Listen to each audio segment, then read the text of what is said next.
Hello, welcome to Two Founders, your friendly chat about startups. I'm Anna Nilsson, and this is my co-host, Matteo Getti. Hi, everyone. So, actually, this time I want to start with something that happened over the weekend, right? I got startup founder reaching out to me. Let's call him John. Mm-hmm.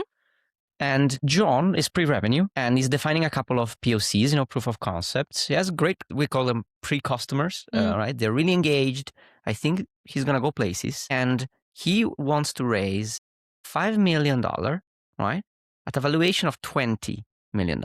And the idea behind this is that he has seen another startup doing the same, pre-revenue, and at a valuation of $20 million with a $3 to $5 million ticket. So he wants exactly the same, right? He says, hey, I'm in the same space, I have the same metrics.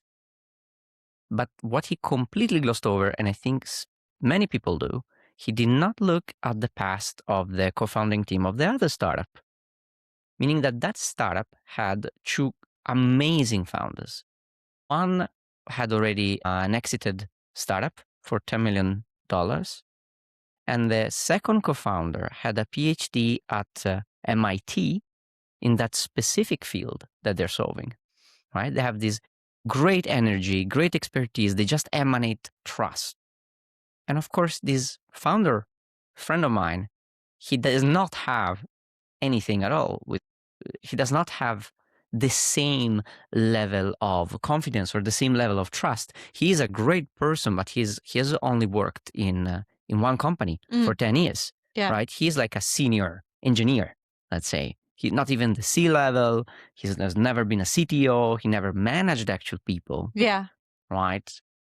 It reminds me of when we started our first company, which was web search engines and security and things. And we looked at DuckDuckGo, of course, as an example. And turned out that the founder of DuckDuckGo had a massive amount of money to just develop all this project on his own and not having to take in other investors and actually build this project with his own funds. So, of course, that makes it a little bit easier than if you're a new startup founder and you don't have any money, no contacts, no work experience. Yeah, you have to emanate trust.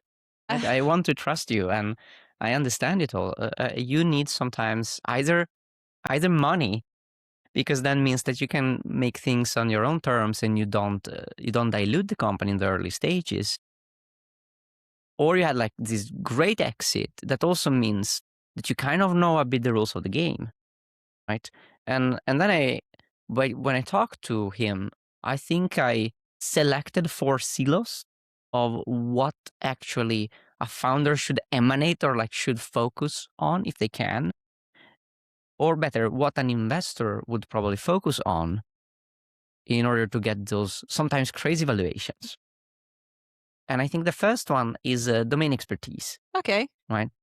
So I know we discussed this a lot. We did not have domain expertise in our first startup. But if I look now at some really successful startups. It's a common advice that build something build a tool that you would be working on in your normal day of work. It is a common advice, but I think it's a common advice because it's true. It's true. If you do not know, like a trap that early, I'm thinking like the first product, as you say, the privacy search engine, but we did not know anything about privacy from a consumer point of view. It ended up that you just keep following blindly every customer request, right? Every feature request. And when you have 2 customers that they ask 2 different features, you start panicking and you go with the customer that pays the most. And in the short term is a great approach. You follow the money. In the long term, though, not having that vision that I don't agree with you at all on that. No, I mean, I think the example you just gave, follow the money, is the correct answer. And I think that exactly in that example you just made, it's actually a bad thing to have that experience where you have your own preconceived ideas. While if you're talking to customers, then listen to the customers, right? I think what you do gain from domain expertise is like every customer conversation is very expensive to get. You have to do massive amount of cold calls, cold emails, until you reach even one conversation with a customer. So maybe you have like 5 customers you're talking to, and maybe you can talk to them once a month. You're not going to get that much feedback from them. I think that's where your domain expertise really brings you such a good path of the way. Yeah, I think the same, right? With a customer conversation, if they know that you have walked in their shoes, right? I don't know, I take HR solution. If you have been in HR for the last 15 years, 20 years, I mean, aren't they gonna inherently trust you more? Of course, you can talk to them in their own language and you can understand everything that they're saying. So every conversation with a customer is going to be easier. At the same time, yeah, I think it's hard to say because we come from tech, right? Yeah. So from our perspective, that would never be the case unless we were building a tool for development. So unless I was building a code editor, what would I use my domain expertise for? I became a developer to build tools for other professionals. Like tech is just a tool for other things. Like you want to build medical equipment, you want to build pharma machines, robots, right? It's just a tool. You're not going to be the person who has the expertise if you studied coding. Unless you sell to developers. I might think like GitHub or those kind of tools. But yeah, we were in the medical field, the pharma area, and I think that it was a perfect match where, okay, sure, we didn't have the pharma knowledge. We came there with the tech expertise. So we could meet halfway. They were not able to build the tools that they needed in their daily work. They wanted to focus on what they were doing and they wanted to be experts in that. They didn't want to build tools. We wanted to build tools. Yeah, but then like I also think, depending of course on what kind of domain expertise, I think like being tech is quotations, unless maybe you have been CTO of a company with extreme growth, then tells me that actually you can manage other engineers. You have like that trustability, or like these AI labs that are now spawning. Like you have been an AI researcher for the last 15 years, right? The juniors in the sector are going to trust you. I think also that kind of trust is not only from an investor perspective, it's also from a leadership perspective. I mean, all of that is good, okay. But so what? Like, I get it. Of course, like if you were both of pharma experience and experience as a developer, and then you create a company, that's the perfect scenario, but you're not going to be there. So what are you going to do? You can't just say, I'm not going to build it because that's not my domain. I think that would be losing out of a lot of opportunities, to be honest. No, you're correct, because in these 4 silos, right, talking about, I think true is there's nothing you can do about. I think it's just good to know and be humble about you either have it or you don't. If you have it, you should lead with it during your investment rounds and customer conversations.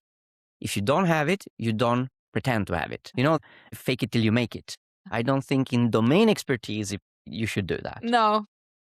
That to me starts almost entering the fraud domain. Yeah, but I know that you, in a lot of conversations, if one customer said a word, you would look it up and then maybe throw it out in the next conversation. So maybe a little bit of fake it till you make it with your customers is not a bad idea. But it wouldn't be domain expertise. No, right? It would just be speaking their language. Here we go. Yeah, that is the thing. You start speaking their language. You start to try to be in their shoes. But I was not faking to be a pharma expert. No, absolutely or not. a doctor. That would backfire really quickly, I think. Yes, in a minute. And this brings me to the second silos that is also individual. So the first one is domain expertise. The second one is the glorious past. Okay, right? What is that? So say again, you co-found a startup and you had an exit of $50 million before. And then you take another startup with a founder that is basically a high school dropout. I mean, obviously investors are going to trust more the first one. Absolutely. Right? Even though it doesn't mean anything, in practice, you already know that this first person already proved themselves. They can manage money, they can manage people. And if that acquisition was not for an overvalued SaaS vertical, that means also that maybe this person can have a repeatable sales, right? So you're going to bet on the winning horse. Absolutely. Like if you have the experience to create a startup, that's massive. Like it is, you learn a lot. It takes some time. You're going to do a lot of trial and error that I think the next time around, you're not going to have to do it. I think if you did a startup before, you're going to remove 2 years of runway easily that every first startup founder has to do, just in terms of trial and error, figuring out how do you create a company? What does that mean? Do you need a board? All these kinds of conversations. And actually, I have a great example is that John, right? So in the team presentation slide, he had CTO as a tagline. And that didn't tell anything, right? It's like CTO, you're a team of 3, so what? And then it turned out he was actually, or he is, an O'Reilly author, published O'Reilly author, and that he has been before the head of engineering at one of the public cloud companies. And he was not leading with that, right? And I actually had to say, John, you have a glorious past, right? It's not just about selling a startup, is give everything you can to show to the investor, do you have everything? Do you have everything you need to succeed? Are you the person I should bet on, right? And that's what I meant with be careful about the headline, because sometimes you have really a short attention span. On the other side, CTO does not grab my attention. O'Reilly author does, right? Now, if you do not have a glorious past, what can you do about it? And again, individually, if your only contribution, like I had when I started, was having a degree, that's your only contribution. Yeah. So you say it. And again, you cannot fake it here. You have your degree and that's fine. It just says you can code, or if you're in a bio lab and you have a biology or a chemistry education, you lead with that again. And Absolutely. It is fine. But what does this mean? It means that glorious past and domain expertise are two factors that also can inflate or deflate your evaluation in the startup. Absolutely. Right?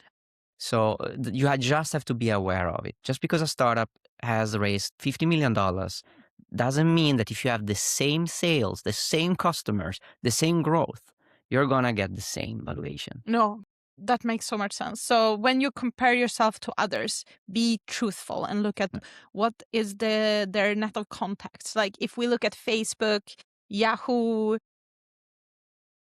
Google, we can see that all these people in these companies have worked with each other at some point. So if you look at the unicorns, for example, a lot of the heads of unicorns have worked in these huge tech companies in very high up positions. And they're basically the same 10 VC firms. Yes. So be fair when you compare yourself to others. So maybe it's a way to be a little bit kind to yourself as well, because you can't have a glorious path until you tried something.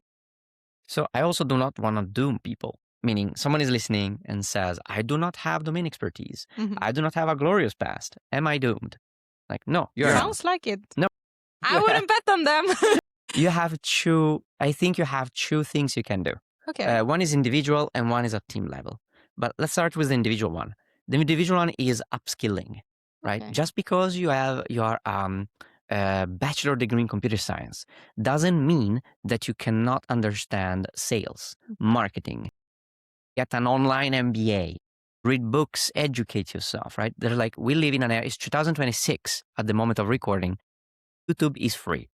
You have so much out there, right? Coursera, most of the courses are free. Yeah. Unless you want the certificate that is, what is it, $90?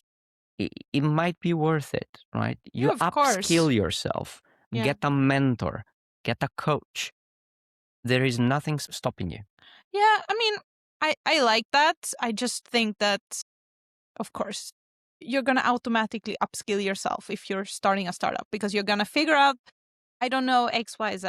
But don't worry too much about that either, because it's better to just get going. It is. I think that you can like spend your whole life studying for something, but It is going to help you, but at some point you have to also jump into the pool. So I'm a bit scared about this advice, the upskilling advice, but maybe it is from the other side. Like, okay, you're a developer and you're like, I cannot do sales. That's fine. You can learn how to do sales. You can learn. Of course, you learn by doing, right? But then you can also have some more formality about listening to this podcast, listening to more YouTube We're not videos. that educational. Not yet. You can't learn anything here. But like, how many books are there about sales? A massive amount, right? Yeah. Or you are in sales. Yes. Maybe you studied entrepreneurship. And, I have no idea how about coding. There are vibe coding tools you can learn. Maybe you're not going to learn advanced algorithms, but there are enough tools for you to get started. Absolutely. And a lot of people are afraid of bookkeeping and this kind of like, how do I create a company? How do I do all these like paperwork things? It's going to be fine. You'll figure it out. But I agree with you. The best way to learn and to upskill yourself is go and do it. One customer conversation, a real customer conversation, I think is better than any book. 100%. And you're not going to know what to study for. The problem with studying is that you're going to study 10 different subjects and maybe you'll only get the use of one. But if you just go try it out, you're going to know what you need to study, which maybe is bad advice. I don't know. But that's how I do in my life. And then this brings me to what I think is the last thing that a team can do and should do. That is basically the upskilling at team level. So including external people to fill the void. And in our example, we did not have a specific pharmaceutical vertical, right? And what we did was we actually hired these people as advisors. We were lacking enterprise sales, and we hired an enterprise seller as an advisor, as a consultant. And the team slowly became really well balanced, right? And the founding team at the same time were able, after a few months, to sell, to market, and to develop. So we created actually a self-sustainable founding team. Because if you do not have a self-sustainable founding team, I don't think you can actually outsource execution. No, absolutely not. Like if you're early stage startup and you don't have that much of an investment, which is going to be most cases, you're going to have to do everything yourself. You don't have money to hire anyone, and literally nobody's going to believe in you except yourself. Correct. So you can't ask people for favors like that. So figure out everything that you can do yourself, you should do yourself, and then use professionals for bookkeeping and law, right? Don't get sued, right? For those things, you're kind of forced to. But like something, for example, in marketing is do not just hire a consultant and throw them the problem of, hey, find me a customer with Google Ads. No, you have to find this customer yourself first. Yeah. You actually have to play. I believe you have to play first with Google Ads yourself. And when you start to have something that works, and it's going to be crappy, right? We know it's going to be probably 50% wrong or more. Then you go to a consultant, if you don't have that experience in founding team, to say, hey, this is what worked for me. You're an expert. You make this 10 times better. Right? You're going to pay money for it, but what you get is that you get the knowledge, and mostly you get that outsourcing. It's almost like scaling it, right? Because you gave them something that works. That's another problem in the team building. So many startups, the few money that they have, they want to hire an external sales team, an external marketing team. But then it doesn't work. You have to make that initial cycle yourself. I think you can only use consultants for short-term labor. So if you think that you're going to have to do something for a long term in your company, you need that expertise inside of your own company. Otherwise, it's going to be really expensive. So if you don't have already a customer, then you need to be the salesperson yourself.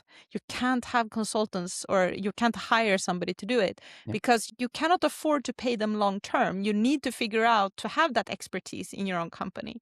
It's like, sometimes people are like, should I paint my own walls or should I hire somebody to do it? So if you want to paint a lot of rooms, maybe it is worth it to learn that skill because you're going to save a lot of money. But if it's just one room, the time and effort is not going to be worth it. So hire somebody to do it. The same you can do with a company. I think this long-term work, don't hire someone. Do it yourself. Yeah, and when you have finally the cycle fixed, things that are working, then you know that you can scale. Like this scaling thing now, it's like a PMF. Do we have PMF? Do we not have PMF? The product market fit. It doesn't matter. Do you have repeatable sales cycles? Do you have repeatable marketing channels? Did you figure out a cyclic go-to-market? Any of this is yes. You can hire either a consultant or actually a full-time employee for that function because you're giving them something, again, crappy, but that it works. And they can then work with it. But we suffer from it that if you give them something that does not work or that you have not designed at all, they're going to spend so much time trying to figure out how your startup works that you are setting them up for failure, right? That is true. And everyone is sad at the end. Yes. Absolutely, because you need to give good, if you're going to hire people, you need to instruct them. And you can't instruct them unless you actually know what you want done, right? Yeah, I think that's great. So when you said your team, should you then figure out who to have in your team? Like, should you find another co-founder or should you learn yourself? What do you think? I mean, it depends on what we're talking about. I think sales, no. I am a believer that every founder should be able to sell. It doesn't mean that every founder sells. I mean, eventually someone has to take more accountability of the coding, say. But every founder should be able to sell, right? So that one for me is more an upskilling. But if you are again in HR, because you know you work for a company, you're not in HR, you know that you have a problem, you create your startup, you have a couple of customers and you're selling, but you do not have a real HR person. That's where I would try to get in as co-founder because then HR becomes the core. Someone that has domain expertise and basically credibility, right, with this glorious past from HR. That is what I would do. So depending if it is a critical part of the business, and everyone just says, I'm gonna hire a chief sales officer or a sales co-founder. Sales, it is of course imperative, but it's imperative in every business. No, I wouldn't. It would not be my first choice. Okay. My first choice is you have to learn sales. You have to learn sales. And then you hire or include as a co-founder someone that is as much as close as possible to a domain expert as you can. Okay, yeah, actually, that's good. And if they have the contacts in that domain, that's good. That's prestige. Like, if you're going to have somebody to help you with sales, you need to make sure they have the right contact net. Absolutely. And that's the only time you would include such a person, I think.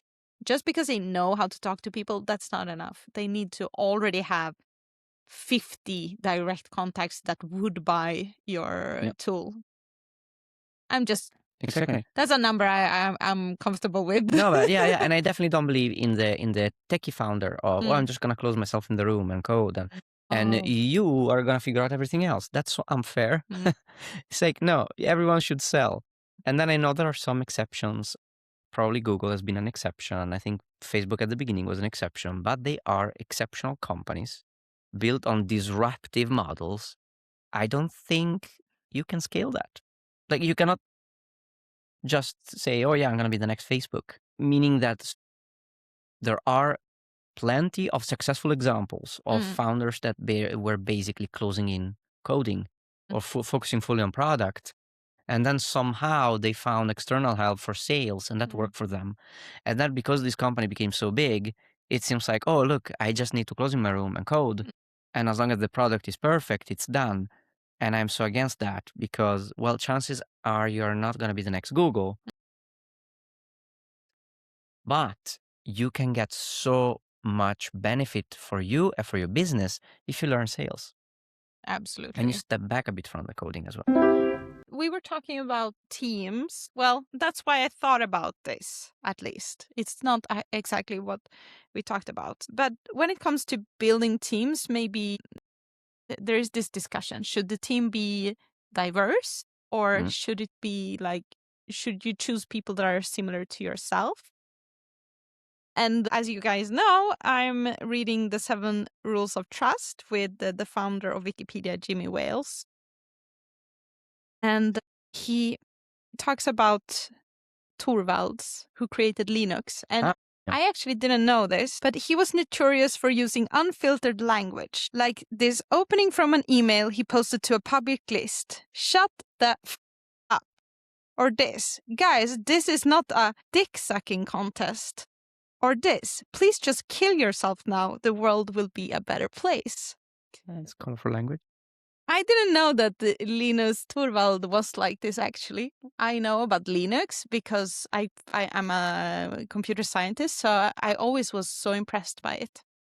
But it actually, it is familiar because early internet times, there was this idea, or I think that you can see it on the internet, that, well, let's get shit done. It doesn't matter if we're nice to each other as long as we get shit done. And there was this idea that, well, if you can't handle this bad language, then get the hell out. And we who care about the product will stay, you know. And you who are so sensitive, go away and cry in a corner. I don't care, right? We're not talking about emotions here. We're talking about building, right? Okay, tough love kind of. It was like this, but this was a big success. But what happened then was that this was, of course, abusive language, and women threw in the towel first. Why do I need to put up with this, right? And a lot of the talent pool dried up, and eventually you only had people with the same type of experience. And in 2018, he stepped away from his post and apologized for his behavior because it just didn't work out, right? Oh. And what it turned out was that, well, I think everyone can understand this, but being mean doesn't help. is bad. It makes people want to leave. Yeah, I can. I think this is interesting because so Elon Musk acquired Twitter, and he kind of did this Linus Torvald thing where he just said to everyone who is weak, just get out. And if you can't work 14-hour days, I don't know, this was the rumor online, right? And a lot of people quit. So I'm just so interested in, like, what is it like there right now? Like, this is something that maybe 5 years ago, a lot of tech companies were working a lot with diversity hires. It was a big thing. I'm a woman in tech, so I know that every company wanted to hire women. And it sounds maybe silly, but I would say that it made the workplace nicer. I really loved working in workplaces that had both men and women and that had a diverse set of people, and where differences were, maybe we don't have to talk about it every day, but when differences are natural, you can also be more open with your thoughts. And you can be more open with who you are. But if you're the only person who is different, you're gonna be a bit careful on how to act and how to be and what to say. You're gonna feel like you're the odd one out.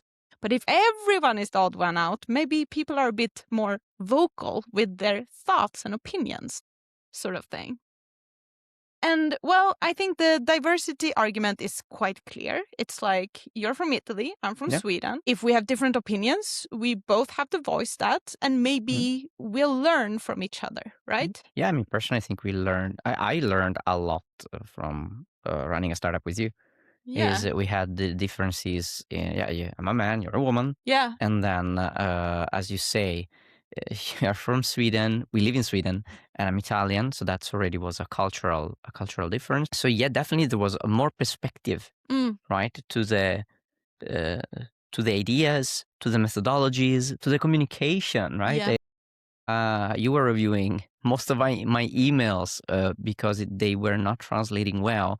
And I remember that translating literally from Italian to English came up as a bit abrasive sometimes. It really did. And perhaps was also my limitation in translation. So I'm not going to say that all Italians are abrasive, but is definitely, I felt that we were more direct in communication. While in the English language, sometimes there is this abstract layer. And So yeah, I really learned a lot from you, Absolutely. and I think I benefited from it. The company benefited from it. So I agree with the apologizing post, because yes, no one enjoys a mean workplace, right? Absolutely. I still think it's interesting because at some point in our company, well, when you start a company, it becomes really important to succeed. I think in a normal workplace, you can just let things go and just be like, okay, I don't agree with that decision, but I'll still get my salary by the end of the month. But if you create a startup, like all of a sudden you start talking very directly to each other. Oh yeah. And you start saying what you actually think, which I think is such an interesting dynamic. And if you can keep the conversation nice, I think that's great. And for most of the times we did. Absolutely, absolutely. I just thought it was interesting in the way of first of all, I did recognize this theory. I never thought about it until it was written like Mm-hmm. that. And I met a lot of people who were very annoyed when you didn't know something, or like they were rude, and it makes you close off and not want to do your best. I mean, sorry for the technical listeners, Stack Overflow was extremely mean. Was I mean, it? oh, the question is not well formatted. Oh, the question is a duplicate. Oh, the question. If you complain about this, oh well, you should learn how to ask questions. There Yeah. was no escaping. So if you're gonna do this thing about let's compose a team that is diverse and comes from different areas, you have to also have that thought of, okay, maybe we're not gonna always agree on everything. That is literally the point, right? And so in the long term, get a couple of different experiences in your team, Oh yeah, and you're gonna more likely succeed. yeah, I definitely agree on that. And I think that if you do that, if you have maybe 3 co-founders, which we did, you can really balance people's strengths. And even though you don't have a glorious path or that, you can actually make it sound like you're a very solid team. And Yeah, probably you are. yeah. On that one, I only have one thing that I want to mention. That is, in the moments of fights or heated discussions, I think what helped us was always starting with, know that you mean well for the company. I know you want this company to succeed. Now, with this in mind, Mm. and then having the discussion, because it does not become me versus you, it becomes we versus the problem, right? Mm. The company versus the problem. And that was a healthy habit we had.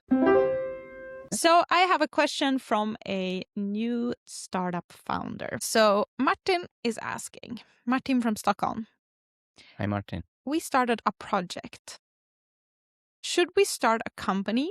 And how should we form the cap table right now? Oh, So they are 3 people in okay. their company. One person took the initiative, Mm-hmm. and then he found 2 more people. And one had been there for a short amount of time, and one for a little bit longer.